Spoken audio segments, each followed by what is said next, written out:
Ok, tudo bem com vocês? Quero convidar vocês para mais uma reflexão, tá bom? Nós vamos voltar aqui para meditarmos na palavra de Deus, gastarmos um pouquinho de tempo. Na verdade, gastar não, né? Gastar é um termo assim um pouco pejorativo.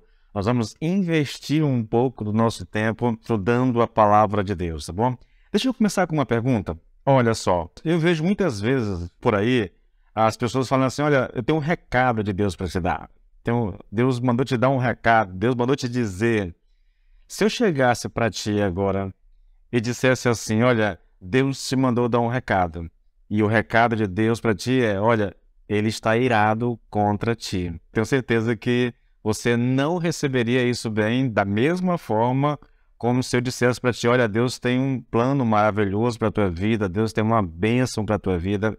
Mas sabe de uma coisa interessante, queridos? É que a palavra de Deus me garante o direito de chegar para você e dizer assim: olha, Deus está irado contigo. E eu não digo isso falando da boca para fora. Nós temos as Escrituras, a Bíblia é um livro inspirado por Deus, é a revelação especial de Deus ao homem, tá? E por ser uma revelação de Deus, é Ele que se manifesta, é Ele que se faz conhecer ao ser humano, e Ele faz isso por meio de homens, né? Nós temos aí na história da revelação, quase 2000 anos, né? O tempo que durou para que toda a Bíblia fosse escrita. Nós temos aí basicamente mais de 40 autores e todos eles falaram inspirados por Deus ou pelo Espírito de Deus a escrever o que escreveu. Então eu estou dizendo para você que o que Paulo escreve aqui nessa carta de Romanos é uma revelação de Deus para você, tá bom? E olha o que ele diz: a ira de Deus se revela do céu contra toda impiedade e injustiça dos seres humanos que, por meio da sua injustiça, suprimem a verdade, sufocam a verdade. Então, a ira de Deus é uma revelação de Deus. É Deus que está dizendo à humanidade: olha, eu estou irado contra toda impiedade e injustiça. Nós já vimos que impiedade e injustiça é uma forma de Deus falar da totalidade do pecado. É o homem que rompe com Deus, né? É o homem que se afasta de Deus, é o homem que desobedece a Deus, é o homem que vira as costas para aquilo que Deus tem a dizer, porque ele não quer saber, ele quer viver a vida do seu próprio jeito, ele quer viver a vida baseada naquilo que ele acha certo ou que é errado. Nós falamos que essa totalidade do pecado, ela é descrita para nós nos 10 mandamentos que Deus deu ao povo de Israel lá no Monte Sinai, e que depois é sintetizada pelo Senhor Jesus Cristo nos Evangelhos em 2 mandamentos: amarás o Senhor teu Deus de todo o teu coração, com toda a tua alma, com toda a tua força, com todo o teu entendimento, e amarás o teu próximo como a ti mesmo. Então, sim, se eu disser para você: olha, Deus está irado contra você, dependendo da sua situação, se você ainda não aceitou a Cristo como teu Senhor e teu Salvador, se você ainda não pertence ao Senhor, se você ainda não nasceu de novo, se você ainda não é uma nova criatura, eu posso te afirmar com absoluta certeza de que Deus está irado contra você, por causa do pecado, entendeu? Então não estou exagerando, só sei, tenho consciência plena de que isso não seria bem recebido por ti e por ninguém, entendeu? Ninguém recebe isso de bom grado. Mas é uma verdade bíblica, é uma revelação de Deus. A ira de Deus se revela do céu. Eu estou dizendo que é Deus quem está revelando a sua ira, e a sua ira se revela, se manifesta contra a impiedade e a injustiça, né? E nós falamos aqui bastante sobre isso, queridos, tá bom? Nós falamos que os homens, na verdade, eles suprimem a verdade, por isso que Deus está irado, eles sufocam a verdade, né? Porque Deus se deu a conhecer o ser humano, mas o ser humano não quis conhecê-lo, entendeu? Deus se manifesta, nós falamos aqui bastante, Deus se manifesta internamente, Ele nos dá aquilo que eu chamei aqui de senso de Deus, né? Uma percepção interior de Deus. Ele se manifesta na nossa consciência, Ele se manifesta exteriormente, Ele se manifesta na criação, na providência, na história, entendeu? Tudo isso são manifestações de Deus. Veja que coisa interessante, queridos. E isso é realmente algo assim que a gente deve pensar, né?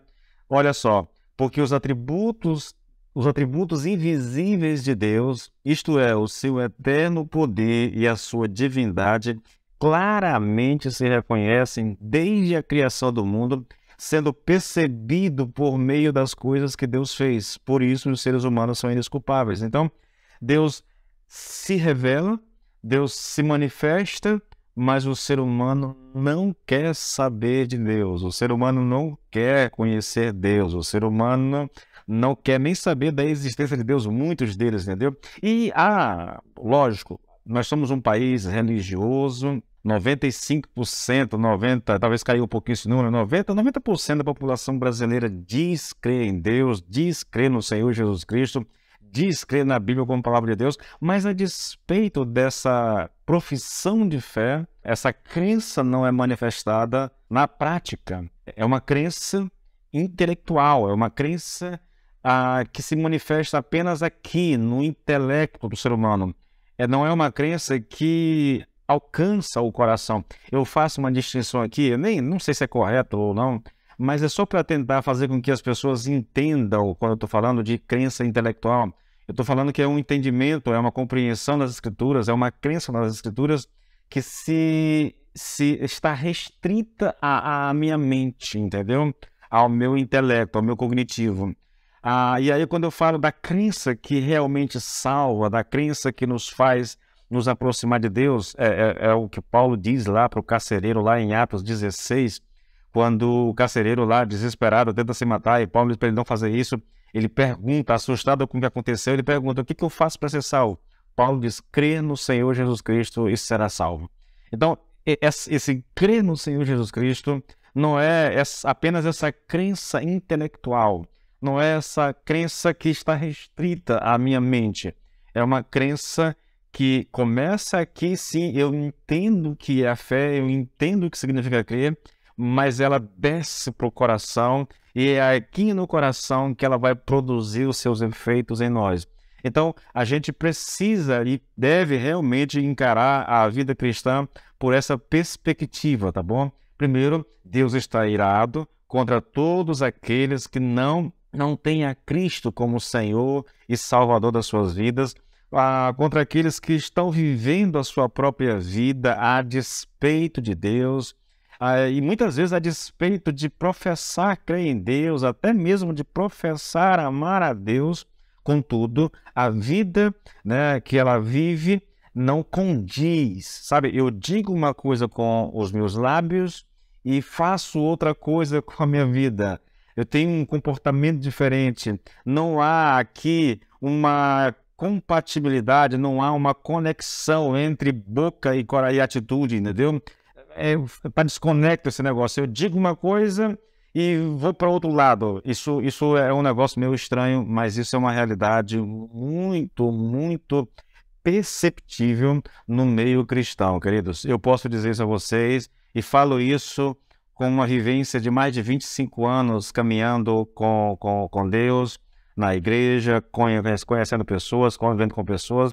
Então eu posso te garantir que há essa desconexão entre aquilo que nós falamos e aquilo que nós vivemos, tá bom?